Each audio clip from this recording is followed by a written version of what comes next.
Assalamualaikum warahmatullahi wabarakatuh. Waalaikumsalam. Sahabat J Channel, kita gabung lagi di sore ini. Kita selalu sore nih, para sahabat, karena kita akan undang para inhong-inhong, para kandidat untuk dipanggil di sini pasti orang yang luar biasa. Jadi bisanya sore hari gitu.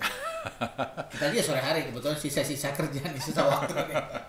Kita perkenalkan untuk sore ini Om Gilang saya panggilnya. Apa kabar Om Gilang? Baik, saya panggil Om J juga kalau gitu ya. Oh, sama-sama Om ya. Oke. Kita sukanya Om ya. Bukan, beda ya. Terima kasih nih Sama-sama. telah mampir Seneng di banget. Studio J Channel. Siap Om J. Kita selalu nih ke sahabat J Ya. Channel bahwa yang diundang tuh pasti orang yang akan sharing success story. Yes. Bukan suksesnya, tidak sukses juga story aja. Oh, siap, boleh Ini dengan senang ngomong-ngomong, hati. Ya. tadi pagi kan jam 10 tuh kebetulan Pak Presiden udah ini kebetulan Vaksin COVID ya. COVID. Itu kan luar biasa. Alhamdulillah. Jadi ada regreg kalau bahasa Sunda tuh tenang. Ketenangan kita udah batin, mendengar, udah betul. melihat Bapak Presiden kita udah vaksin. Iyalah, Ya. setahun Itu penuh luar kita di biasa. daerah pandemi, hari ini kita ada titik terang ya. Mudah-mudahan. Amin. Ini karena berhadapan dengan ahli media, Ah. suaranya harus dimainin. Enggak juga Bang J. Ngomong-ngomong, Om Gilang tuh siapa sih sebenarnya? Oke, saya hari ini mendapatkan amanah sebagai pemimpin 2 radio di Kota Bandung. Dua radio. Yang pertama Radio Delta 94,4, lalu Radio Prambors 98,4 FM di Kota Bandung. Jadi istrinya 2 gitu ya. Mudah-mudahan. Amin, amin rezekinya 2. Rezekinya Dua. super, rezekinya 2. Tapi doanya menarik juga. Iya, betul. Aduh, gimana Om Jai? Itu di tempatnya beda-beda nggak? No, satu tempat ada 2 radio di situ. Betul. Jadi saat kami memang semua radio jaringan kami Delta Prambors itu di kota-kota besar tuh satu titik untuk 2 radio. Kira-kira gitu. Dua radio tapi beda ini. Beda frekuensi, beda segmen. Beda. Betul, frekuensi beda, segmen yang beda. Karena yang membedakan radio satu dengan yang lainnya itu adalah sasaran pendengarnya.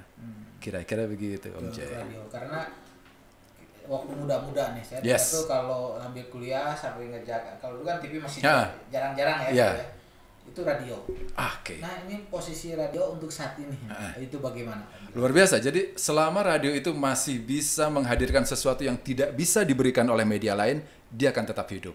Masuk di situ. Selama dia tidak bisa atau mampu memberikan sesuatu yang tidak bisa dikasih media lain. Nggak bisa dikasih channel YouTube, nggak bisa dipenuhi Twitter, Facebook, Instagram, apapun. Dia punya keunikan sendiri yang itu nggak bisa dicari di tempat lain, dia pasti bisa hidup. Terutama juga yang paling penting adalah konten dari orang-orang yang mengelola radio itu untuk bisa mencari sesuatu yang nggak bisa dicari di tempat lain. Luar biasa nih kalau ngomong dengan orang media Tunggu. Ngomong-ngomong kalau soal radio, kalau tadi bilang katanya ngerjain tugas denger radio. Sebenarnya yang diharapkan Kang J kalau denger radio itu apa? Pengen tahu? ini informasi dan Informasi. happy. That's good. Kan untuk mendukung. That's good. Karena memang aturan undang-undang penyiaran kita menyebutkan bahwa semua media massa di Indonesia dimanapun itu ketika dia mendapatkan izin untuk beroperasi, dia punya tugas untuk membuat pendengarnya atau konsumennya hidup lebih baik. Iya. Ingat ya. Jadi membuat konsumennya hidup lebih baik. Radio bikin pendengarnya hidup lebih baik. Televisi membuat penontonnya hidup lebih baik. Koran membuat pembacanya. Begitu tabloid, YouTube bahkan YouTube-nya Om Jen ini ataupun apapun semuanya harus hidup lebih baik.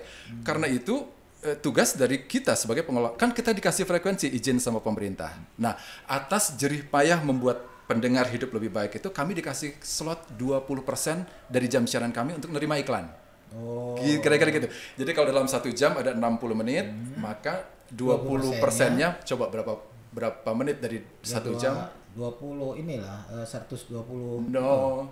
Enggak, 12 menit. 12 menit, ya, gitu. Jadi 12 menit itu boleh ambil iklan. Sisanya 48 menit dia harus bikin pendengarnya hidup lebih baik. Tapi dari 20% itu kan bisa menghidupi program yang Yes, itu yang membuat kami bisa hidup lebih baik. Berbeda dengan Filipina. Filipina itu ada 11 radio tapi semua milik pemerintah dan nggak boleh punya iklan. Nggak ada swasta. Jadi kalau pemerintah hanya semua pemerintah, memang nggak ada iklannya, tapi isinya memang bahasa-bahasa pemerintah ke pendengar di Filipina. Tapi kalau di Indonesia untuk radio pemerintah itu bisa iklan juga kan? No, karena mereka dapat APBN.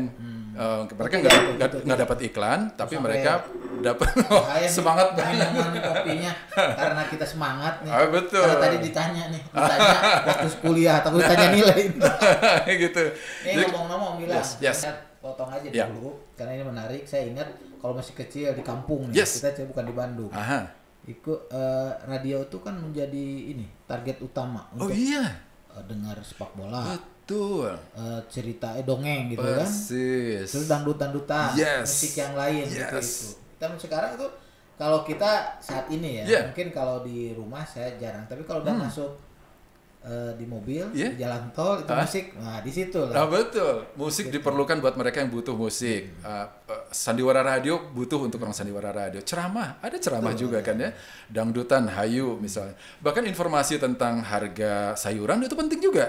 Karena orang-orang yang di pasar bisa jualan sayuran dengan harga yang sekian supaya nggak ketipu sama tengkulak. Dia bisa berpatokan pada informasi yang dia dengar di radio.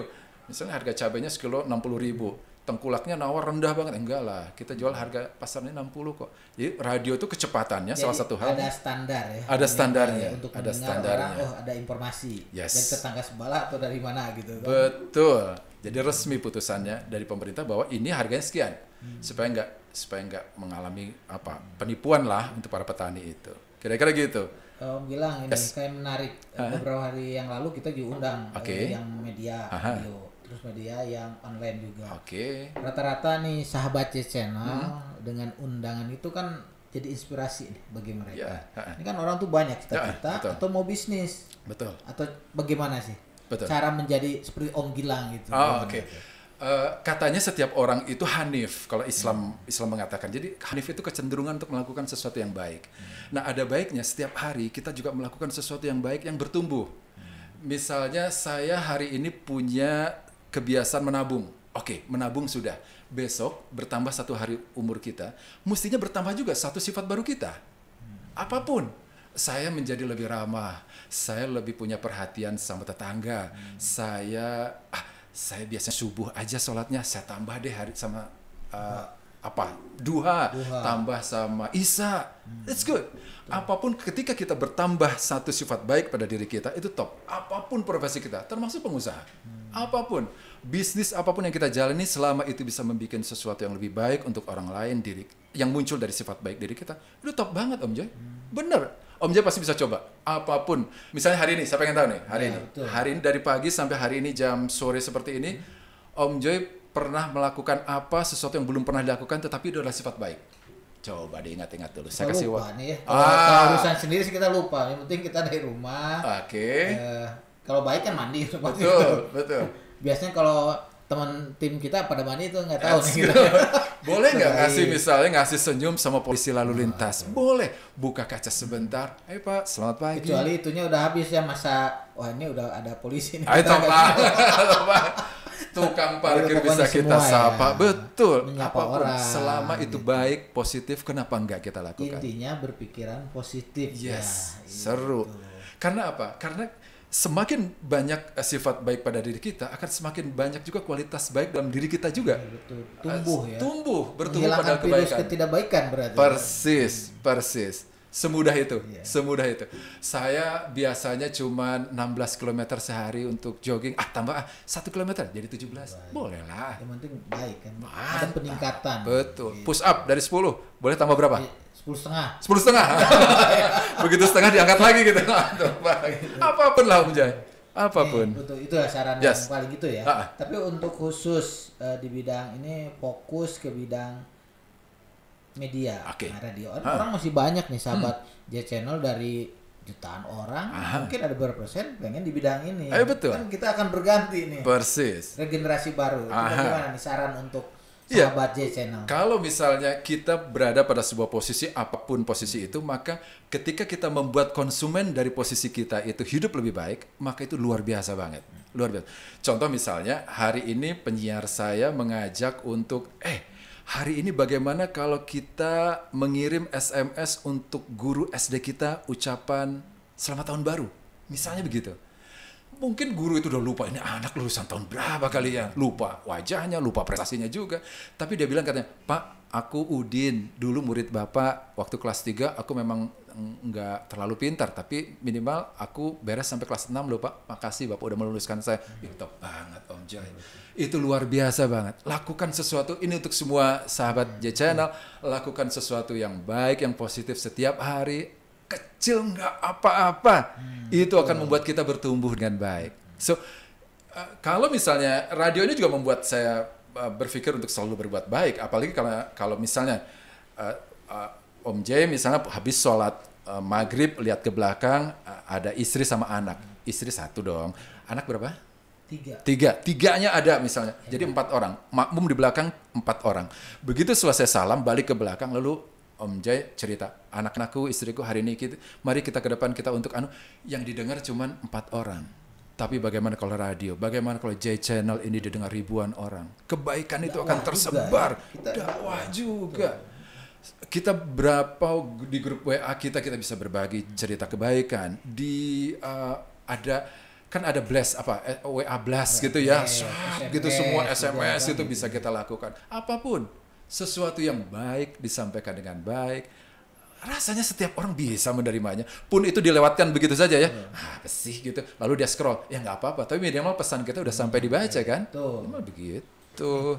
Kebetulan saya dulu saya minum boleh ya? Oh siang belum mulai tawarin ya. Saya kira udah diminum tadi. Saya ingat waktu kuliah tuh ada belajar transformasi. Yes. Ada raw material inputnya, transformasi. Yes. Baru output. Kalau raw materialnya bagus, prosesnya bagus, outputnya bagus. Yes. Itu kan proses yang tadi kan. Jadi ini luar biasa. J Channel, grup sahabat J Channel, bahwa kita kedatangan tamu yang luar biasa. Jadi saya terinspirasi juga ke diri saya terutama untuk minimal kita niat baik aja dulu. Berproses, hasilnya insya Allah kan kita nggak tahu hasilnya bagaimanapun. Terima kasih luar biasa. Sama-sama senang banget. Om Gilang nih, masih lama nih. Masih lama. Ini baru 12 menit. Ini baru saya mau nanya ini. Boleh. Kenapa Om Gilang tertarik nih? Apa tuh? Di bidang media radio ini. Oke. Menurut saya ini sesuatu yang membuat saya tersadarkan bahwa ketika saya berbicara di corong semacam ini di radio, itu akan banyak atau lebih dari sekian puluh orang yang akan mendengarnya. Pangsa yang besar itu sesuatu yang pas untuk kita masuki. Nah, dulu di zaman saya memulai awal karir tahun 90-an memang radio ya. Televisi ya masih jarang gitu ya. Belum ada channel-channel sosial media gitu ya. Radio lah gitu. SMS juga belum ada. Waktu itu handphone tuh tahun 95 kalau nggak salah. Handphone itu iya. Nah, oleh karena itu radio bisa menjadi bagian untuk saya menyuarakan sesuatu yang baik. Karena ketika saya mendengar ada seseorang mengajak untuk sholat tepat waktu atau hindari rokok misalnya, itu membuat saya, oh iya ya, pesan yang baik di radio lain. Nah, kenapa enggak saya berusaha melakukan itu juga di radio saya waktu itu. Jadi sesuatu yang bisa didengar oleh orang, mengajak banyak orang dalam kebaikan, itu kenikmatan yang luar biasa. Top banget nih. Luar biasa. Gitu. Kenapa harus begitu ya tadi ya? Terus siapa nih? Apa? Om Gilang yang menjadi inspirasi sampai bisa berhasil itu siapa? Oke, ada beberapa orang yang membuat saya tersadarkan bahwa radio itu memiliki kekuatan yang besar. Salah satunya dulu ketika saya belajar pada sosok bernama Eko Junor tentang pita suara, memaksimalkan pita suara. Jadi dia bilang katanya pita suara kita itu proses yang membuat seluruh kegiatan kimia dan fisika itu terjadi di tubuh kita. Contoh nih Om J, kalau kita mau mengucapkan I love you, sering kan bilang I love you sama istri dong ya. Nah, hi mom, I love you ya, gitu. Kata I love you itu terjadi dari diafragma kita yang bergetar secukupnya, lalu dibantu dengan udara dari paru-paru, lalu ditambah getaran di tenggorokan, masuk ke pita suara, lalu muncul kata I love you. Indah gitu ya. Indah loh. Ya. Begitu. Jadi kesimpulan harus bisa sering bilang I love you ya. Kan bilang I love you. Ke siapapun ya. Ke siapapun. Kejebak nih. Betul. Dan semua organ tubuh di dalam tubuh kita itu berfungsi dengan baik karena izin Yang Maha Kuasa juga. Dia diciptakan oleh Yang Maha Kuasa. Coba kalau kita punya niat bilang I love you tiba-tiba ketukar Love IU, udahlah nggak jelas, nilainya juga lain gitu. Kalau Miss You bagaimana? Miss You bagus lah, I miss you gitu ya. Oke, perasaan gitu udah lama nggak ketemu gitu, betul, I miss you ya. Kira-kira gitu. Jadi ada orang yang mengajarkan kepada saya bahwa semua hal yang terjadi pada tubuh kita. Sekarang mau tanya, kenapa suara saya bisa terdengar sama Om Jay setelah tadi diafragma, paru-paru, pita suara, sampai tenggorokan saya, rahang saya, sambung ucap. Itu boleh percaya boleh tidak Om Jay, itu karena kulit kita loh. Tuhan menciptakan kulit kita itu kayak speaker kita. Bukan karena telinga kita. Telinga kita menangkap dari frekuensi yang digetarkan sama kulit kita. Jadi kalau kita bilang I love you, lalu kita pegang mata kaki kita di kaki kita ini ikut bergetar sesungguhnya. Dia bergetar, tubuh kita itu mengeluarkan suara dari kata I love you. So kalau kata itu terdengar, semua tubuh kita ini sesungguhnya membantu kalimat itu keluar gitu. Makanya orang yang sedang jatuh cinta tuh energi ya. Tapi kalau pantas pas diputusin, energinya turun juga itu pahit ya. juga. Iya, pahit kan. Betul. Jadi kelihatan kan. Tapi dengan kepahitan itu kan menjadi ke kitanya bisa menjadi positif. Oh iya. Atau negatif ya akibatnya ya. That's kalau good. Bermasalah. Iya lah. Makanya pas lagi mandi jangan lupa nggak cuma membersihkan pakai sabun, nggak menyiram, tapi juga ucapkan rasa syukur dalam hati gitu ya. Tuhan terima kasih udah kau berikan kulit yang baik untukku gitu. Nah, betul. Para sahabat C-Channel intinya bukan inti dari seluruh nih, dari barusan yang diucapkan Om Gilang tuh bersyukur. Bersyukur tuh apa yang kita terima tuh ya disyukuri. Ini lebih luar biasa yang didapat kan. Kita ngerasa bersyukur biasa tuh kalau objek itu udah meninggalkan kita, kedua udah di luar lingkaran kita, itu ngerasa lebihnya di situ, ada pembanding gitu. Mumpung ada di sekitar kita, kenapa kita nggak disyukuri gitu kan? Berarti udah 30 tahun ya? Berarti saya 91, berarti 90. Sekarang hampir 30 ya? 90. Iya 30 tahun ya. Luar biasa ya 30 tahun. Dakwah ya lewat situ. Ada unsur dakwahnya. Ya, ada dakwahnya. Soal benefit kan itu mau bonus. Betul. Tapi orang televisi juga begitu, dengan tayangannya mereka juga membuat Indonesia lebih baik. Dengan ini masa pandemi ini kita ngobrol ya. Boleh. Kita dengar tadi Pak Jokowi hari ini pas vaksin. Kan kita jadi positif nih. Ada semangat. Nah, kemarin sebelum vaksin ya pas kena pandemi, bisnis atau di bidang usaha yang dikelola oleh Om Gilang itu bagaimana? Oke, kami memang mengalami penurunan dalam arti bahwa ketika kami itu hidup dari pemasang iklan, iklan radio. Objeknya bermasalah karena objeknya bermasalah karena ketika dia juga terbatasi dengan adanya pencarian uang dia, maka pendapatan dia omsetnya ikut menurun. Ketika omset ikut menurun, maka biaya promosi dia ikut menurun juga. Ketika biaya ikut promosi menurun, kami juga terimbas karena kami juga media promosi buat dia gitu ya. Tapi intinya bahwa ketika kita mengalami penurunan terhadap kondisi itu, bukan berarti semangat kita berhenti.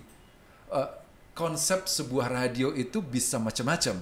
Banyak misalnya radio di Jawa Tengah, boleh saya cerita ya, unik sekali. Dia punya kegiatan yaitu ruang radionya, lapangan di sebelah radionya itu, dia bikin pesta khusus untuk 17 tahun, ultah 17 tahun. Jadi semua kota itu, anak remajanya yang mau merayakan ulang tahun 17. 17 Agustus aja. 17 Agustus, 17 tahun. 17 tahun. Ultah Sweet 17-nya itu orang-orang di radio situ. Kreatif. Kreatif kan? Dia bisa bikin channel YouTube yang juga menghasilkan luar biasa. Mungkin dia nggak dapat iklan karena memang orang lagi menurun. Dia bisa bikin kerjasama dengan banyak perusahaan, misalnya dengan CSR. CSR gitu, bahwa kami tidak dapat iklannya, tapi kami bantu dengan CSR-nya. Kan seru Pak. Saling menguntungkan. Sinergi. Sama dengan ini J-Channel tuh bersinergi. Oh pantas. Tuh rezeki nggak pernah berhenti kan? Insya Allah. Rezeki itu kan urusan kita. Yes. Itu kita tidak mikir rezeki. Betul. Rezeki bonusnya aja itu. Persis. Jadi, saya mau sambung, saya potong sedikit. Tadi masih nyambung yang sebelumnya. Bahwa ketika radio menemukan sesuatu yang tidak dimiliki oleh yang lain, misalnya salah satu contohnya adalah kelucuan penyiar. Kelucuan penyiar itu nggak bisa dibeli dimanapun. Iya kan? kelucuan penyiar itu rasanya menjadi sesuatu yang hanya bisa didapatkan di radio itu, nggak bisa di tempat lain, sehingga rasa kangen orang tuh tetap mendengarkan, kayak gitu. Nah, hal-hal yang lain, gedung bisa dibeli, alat bisa dibeli, dan lain bisa dibeli. Tapi untuk yang begitu tidak bisa dibeli. Betul. Yang kedua ikatan antara radio itu dengan, pokoknya satu kalau udah denger radio ini udah nggak bisa pindah ke radio lain gitu. Udah pas banget. Kalau udah mencintai kan beda. Persis. Nah, itu kan rasa itu. Rasa kan. itu ya, rasa coklat. Lupa. Ada peribahasa. Ada. Jangan dibahas. Ini sahabat Cecena luar biasa, kita ngobrol udah berapa ini poin yang kita dapat tadi. Harus bikin positif, harus bersyukur, itu yang lain. Apalagi nih Om Gilang udah 30 tahun, luar biasa. Mantap. 30 tahun tuh masa-masa kalau belum nikah tuh udah ketar-ketir. Ini masanya yang luar biasa nih. Antar ketar-ketir, apakah mau menikah atau nggak menikah sama sekali? Nih, ada 2 pertanyaan lagi. Apa? Saya satu pertanyaan, dua ya. Asik, 2 lagi ya. Satu pertanyaannya dengan persaingan. Yes. Nah, itu kan belum terjawab secara persaingan saat ini kan era digital. Betul. Ada YouTube, ada media lain, ada persaingan walaupun advertising tadi ada Google kan persaingan. Nah, yang kedua, jawabnya boleh langsung ya. Boleh. Kedua, bagaimana nih kalau sahabat Cecena ingin menimba ilmu? Oke. Kan bidang ini gitu. Oke. Mangga. Bilang. Oke, yang pertama soal persaingan. Persaingan nggak bisa dipungkiri. Sampai kapanpun, sampai kayaknya kata orang sih, bahkan ketika kita berada di alam akhirat nanti kita tetap akan bersaing untuk bisa mendapatkan surganya gitu kan ya. Oke, persaingan tetap ada. Nah, tapi persaingan ini mesti disikapi dengan baik, karena kita nggak mungkin kita tumbuh dengan baik kalau nggak ada para pesaing, kompetitor itu. Maka kompetitor itu bisa kita jadikan sebagai pemacu. Persis. Oke, kita lihat misalnya tetangga kita punya kemampuan di bidang off air. Kami tidak. Kenapa tidak? Kondisi ini jadi belajar kita off air. Tetangga kita kok bisa dapetin produk itu, padahal produk itu nggak cocok buat dia. Kenapa kita yang cocok kok nggak dapat? Persaingan itu menuntut kita untuk selalu bekerja keras, memikirkan kenapa kita tidak mendapatkan yang itu yang dimiliki oleh para pesaing kita. Kayaknya gitu ya, konsep dasarnya itu. Yang kedua, usaha harus dilakukan. Karena selama nafas masih di kandung badan, usaha itu nggak boleh berhenti. Betul. Berhenti usaha, tamat Pak. Nggak ada persaingan Pak. Betul. Begitu Anda berhenti berusaha, koreamnya, udah tamat Pak, udah selesai Pak. Finish. Hopeless. Yang ketiga, nah ini dia, ini barangkali yang juga paling penting. Kita melihat medan persaingan, sudah berusaha semaksimal mungkin sesuai dengan kemampuan kita, sudah. Yang terakhir tentu kita serahkan pada Yang Maha Kuasa. Itu yang paling penting. Berarti kita pasrah, udah berdoa. Hasil silahkan kan gitu. Artinya pun akhirnya gagal, tetap kita nggak akan nyesel Pak. Yang nggak nikmat itu adalah ketika kita gagal sambil kita nyesel, aduh kenapa kemarin nggak diginiin. Nah itu tuh. Itu tidur nggak enak, makan itu nggak nyenyak Pak. Ketukar tidurnya makan nggak enak. Tapi kalau dengan bersyukur, dengan kita lillahi ta'ala dalam bekerja, persis, niatan ibadah, itu happy aja. Persis. Tadi ada bersyukur, terus kita menerima takdirnya, gitu kan? Betul. Itu lebih happy ya. Oh iya. Yang penting positif pikiran. Betul. Terima kasih. Sama-sama. Om di sini udah bisa gabung di sini. Seru banget. Sahabat Cecena bisa kontak beliau nih. Boleh. Karena kita harus berguru terus nih. Setiap hari berubah. Oh iyalah. Dan momen hari ini, vaksin udah dicoba di Indonesia. Mantap. Semangat. Itu luar biasa. Siapkan bahunya ya, siapkan bahunya. Cecena, kita akan terus-menerus, kita akan ngundang terus para tokoh untuk hadir di sini. Terus sukses selalu, positif pikiran, menerima keadaan dengan tetap semangat. Terima kasih. Assalamualaikum warahmatullahi wabarakatuh. Waalaikumsalam warahmatullahi wabarakatuh.